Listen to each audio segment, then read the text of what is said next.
Welcome to yet another episode of Beyond the Scrum, and today we are honored, of course, to host the one and only, the former Kobs Rugby Club captain, and also former Rugby Cranes captain, the one and only Mr. Captain Fantastic, Brian Odongo. You're welcome. Thank you very much. Welcome to the show. We are, of course, it's an honor that you've come on Beyond the Scrum. Our fourth episode at the moment, and as we are building the rugby stories, of course, we are happy to have you. And of course, now you are the forwards coach at Kobs, KCB Kobs. But first, we go into your career. How did you start rugby and all that? In detail, in summary.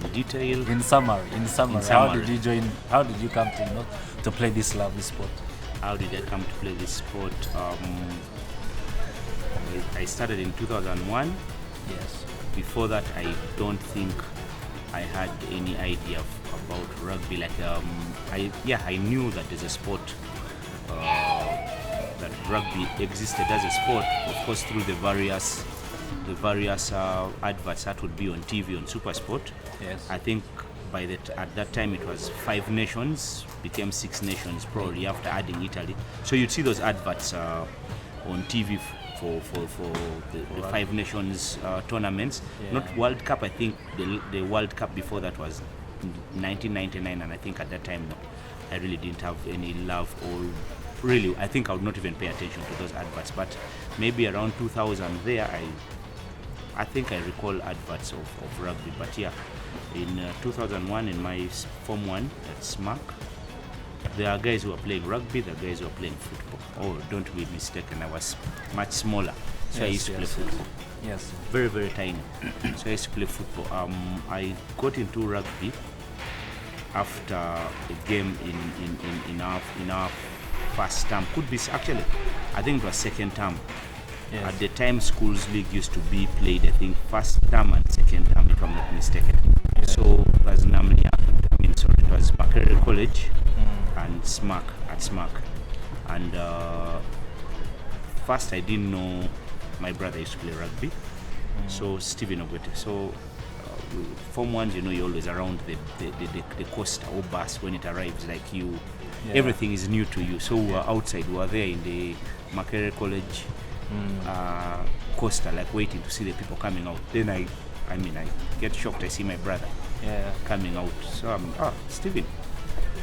Okay. So we go on to the game goes on. At first half was 0-0. Yeah. I think second half SMAC scored a couple of tries to win the game, though it was close. But yes, from that time I developed a love for it, and most people in my class kept telling me that if your brother is playing, why don't you come into train? So we can say on record, your brother actually influenced you to play rugby. Yeah. And how did you come to join Kobs later on? How did I come to? Yeah, same person, of course. Stephen was already in Kobs, A6 back. That's 2000, and at the turn of the year, yes, that's 2007. I don't want people to come and start saying I'm a year, I've added a year. Yes, at the turn of the year. Yes. Finished in 2006, but yes, your vacation is normally a year after. Yeah. So most of my classmates from Namriango had joined Box, which is a junior side of Kobs. Me are still in there. Which side should I go to? Of course, there's that SMAC blood in you. Some people have gone to sailors at the time, yes. So I was still in a bit of indecision. I know also Heathens had tried to, I know that actually Heathens had called me. Well, that would have been a breaking story of you joining Heathens. I don't know too. Maybe because yes, now you're going against your brother and something like that. Because I think most of the people that you grew up with playing in school had been at Kobs or Pirates. Or Impis. Actually, Impis then from their campus days they joined either of the two clubs. Yes. So yes, until Steven came and told me, why don't you come and join your classmates who are already in training. So that's how I came to box. Played for a year and then got promoted to Kobs. And of course, looking at your Kobs career, like what's the best memory? Like what do you feel, as captain and a player, what do you feel that is your greatest memory playing for the great Kobs? The greatest memory for me, I've done of course many interviews, but every other time you do an interview, you figure that maybe there's something that could have changed. Yes. Okay. Or you hurriedly answered that question. But I would say the greatest memory for me, of course, was the first trophy I won, and that was a few months after I'd been named the Kobs captain. That's Uganda Cup of 2010. Yes. You played which team in the Uganda Cup final? We played Heathens, and I think the score was 12-13. I just know it was a 1 point. That was Chadondo? No, we played in Ginger. Oh, yes. Okay. We were still in the UTL, white UTL jersey, and I have that photo. All photos from that game to date, including me receiving that trophy. I think must have been the I don't know how they call them. Is it MD of a country manager, country manager for Nile Breweries? So you would say that would be like your greatest memory in the Kobs jersey? Yes, I would put it. I'd put it up there because we had come from I think 2 years without silver. We had last one in my first season in Kobs. We won the league in 2008. League I think league and cup double. Yes. We played Heathens in the Uganda Cup final 2008. So of course me it was from being in box to joining Kobs to being captain was really a short time, 3 years. Between playing in box and being the Kobs captain. I've been reading through your career and it's like everything you did was almost fast. Yes. From schools rugby to box to playing for the first team of Kobs and again immediately going to the national team. How was that transition from Kobs now and immediately going to the national team? Interesting, I could have joined the national team before even I joined Kobs. Kobs, really? Yeah, in 2007 we were training under 19 for under 19, and then the national team coach at the time, Dobela, saw me in training on a Sunday. We at national team would train on a Sunday. We also used to train on Sunday. Yes. Of course, for them they used to have also midweek training. So that particular time the training was here at Kampala Rugby Club, now Legends, and he told me, come and train with the seniors. So that weekend I trained with the seniors. The next I just thought, maybe he needs numbers. The next weekend I show up for training again. He's insisting, come and join the seniors. But the seniors training was so hard, let me say. There used to be some concrete blocks here at Legends. I'm sure each weighed more than 100 kilos, to be honest, because they couldn't be lifted. Now, that time they did scrum downs and piled those concrete blocks on the scrum pushing them to be pushed. Got in there, you have tough people pushing you at the back. You cannot start tapping out and saying, I think I'm tired, I can't do this anymore. So that time we trained the whole evening. We were doing scrum downs. You have your vacis, you still have some baby fat leaving you. So a bit of, as Hamia used to call it, spring chicken. I left, my shoulders were on fire. And I never appeared. And how was the experience, of course, being young and joining the national team, the big boys? I know it was, and those are among the reasons why I left. It was like you've joined the furnace, without even preheating. I mean, without even going through the building of heat. Slowly, you just go straight into a preheated oven. And so that's what made me actually leave. And Dobela kept asking for me, where is this guy? So I figured that probably if I'd continued training, I could have gone with these guys to Madagascar. Hopefully. But now the next year I joined Kobs, and join national team. National team, yeah. At least now I knew these guys. Also the fact that I was playing with many of them in Kobs, Yeah. and facing many of them in Pirates and the Heathens, Yeah. the environment wasn't so rough. And for of me. course, looking at your national team career, I was just reading that you're the last Ugandan captain to lift the Elgon Cup, right?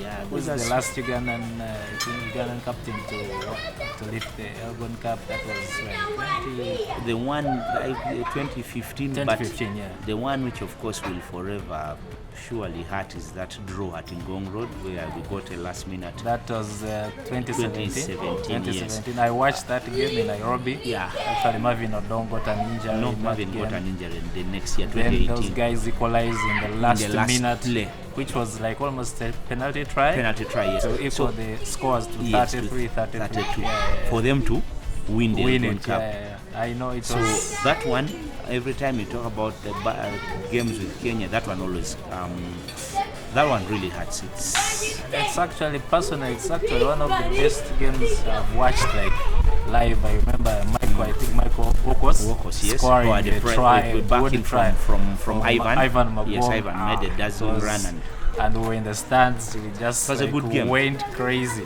yeah. It was a good game. So, and of course, national team. You played for Kobs, I think oldest club Yes. in the country. Yeah. And of course, you hung up your boots. How did you come to that conclusion? How did you come to that point of, you know what, this is enough for me. Let me go and settle and sit and And do other do other things. Of course, you have.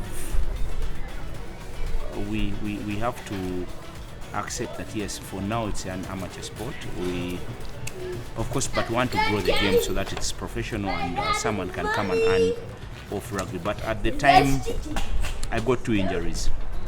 I Yes. first got a knee operation in 2013, Yeah. and then another operation in 2018. Yes. Of course, with knee injuries or any other injury, you need a good rehabilitation. Now, not having ample time to go through the whole Rehabilitation. return to play, you Playing, have yeah. your physio, and you get back when you're You're fully. fit. Yeah, I didn't have the chance time, to. yeah. I didn't have a chance to. So you felt like properly you rehabilitate. didn't have the time to recover and So when I go came through back, the I right still rehabilitation. had some bit of nigo, Yeah. and then also work got tight. So you mixed in, your body is not 100%.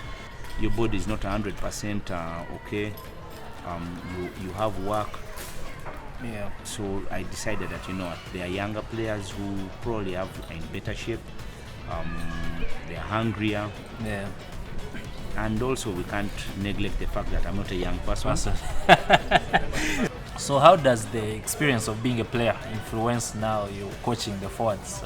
How have you made that transition from player now to coaching the forwards at Kobs? It's I think being a former player, Yeah. I would I don't know in the history of rugby, I would want to find any coach who has never played. They probably are not there. Yeah. So when being a former player, I know what it takes to be on the pitch, and the things that you know the things that you could have changed in your time. Yeah. So you try while you're coaching to change it, Yeah. in your players. So you talk this and also practically lead them through it in the training sessions. Yeah. So for me, moving from being a scrum player to a scrum coach, I think has been easy. Of course, it's the challenge now is at the time I last played 2021, a few things have changed. Yeah. Even in my heydays, that's 2008 to let's say 2014. Yeah. Right now, the requirement for fitness Yeah. within the players is even higher. Yeah. So you have to factor that in whatever you're doing. That I want to have my props doing this, but I also have them to run more than I run in my time. Yeah, I think actually currently there is more props running around than back then. There's like a lot of change in the game. In the game. Do you see yourself in some of the players you're coaching? Some of the players you see, this guy is almost playing my game, or he has modeled the game to me, something like that? Not really. I don't. I want to believe once my playing time was done, Yeah. I got that and shelved it. So I don't want to be coaching, and I wouldn't want, if I started trying to draw comparisons between a player and myself, then I might start coaching a player to play like me. Which I don't want to. I want to take every player for who they are and build onto their strength. But I don't want them to. And of course, I can't fail to ask you, this season, Kobs having an odd kind of season, and of course with the new format of the now especially rugby league. How do you assess the performances of the team so far? How do we assess? We go and look at the table. But to look on the bright side, yes, we're trying to develop something. We now have a full setup of different specialists. Do you feel like the team is in like transition? Yes. You're building something, that sort of thing? Yes, we have many specialists within the coaching setup. So we're trying to, of course, with limited time, you have Tuesday and Thursday. Now you're trying to go back to the basics. Let's say in the scrum, what do you do in the lineups? What do you do with the backs in the kicking? Who chases? In defense, how do we fold? How do we communicate? So the games that we played earlier were caught pants down. Yes, that's true. But it's probably because we were still working on something, and we hope. I don't want somebody to get a clip out of this at the end of the season and say you actually, promised fire. I think the team has improved as the games have gone on. You can see that there has been a difference from those first 3 games or 4 games, how you guys were playing. The team seems to be now a bit stable, and I think going into the playoffs, you might count your chances. You never know. Of course, we have to count our chances. Otherwise, I wouldn't be at training. You have to come in here hoping. I'm not going to say knowing. That's being a bit disrespectful to your opponents. You come hoping that you can have the best on the weekend. And of course, Kobs, of course, with that pedigree, it's a big team. Like there are games I watched Pirates, Kobs in the beginning of the season, where you'd feel maybe Pirates was better, but yet again it was a very close game with just a few bits. So I think, watching on from the sides, I feel like you guys are building something, for the next seasons. Yes, true.